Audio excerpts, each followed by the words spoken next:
না, কিচ্ছু হবে না।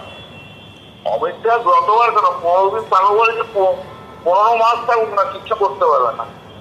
অমিত শাহকে বাংলার মানুষ বিশ্বাসই করে না, বাংলা কেন গোটা ভারতবর্ষের মানুষ বিশ্বাস করে না। ওর যা ইমেজ তাদের কিচ্ছু হবে না। ও কতগুলো গঙ্গা বদমাস চোর ডাকাত এদের নিয়ে ঘরে, আর ওই উত্তরপ্রদেশ আর বিহারের লোকদের নিয়ে ঘরে ও আর কিছু হবে না। ও বাংলার কালচারই জানে না। আজকে দেখেছেন তো মুখ্যমন্ত্রী মমতা বন্দ্যোপাধ্যায়ের বাড়ির গলির সামনে কি করেছে অমিত শাহ নেতৃত্বের লোকগুলো। এরকম সংস্কৃতি নেই, কিচ্ছু নেই, ফালতু। আর ইলেকশন চিফ ইলেকশন কমিশনার তো ওনার টাউট, ওদের কিছু মানে যা ইচ্ছা তাই করে বেড়াচ্ছিল। হিম্মত নেই ওনাকে তো বলুন না হেঁটে গ্রামের মানুষের কাছে যেতে, গ্রামের মানুষ উত্তর দেবে। গ্রামের মানুষের কাছে দিতে, মঞ্চে বক্তৃতা দিয়ে নয়।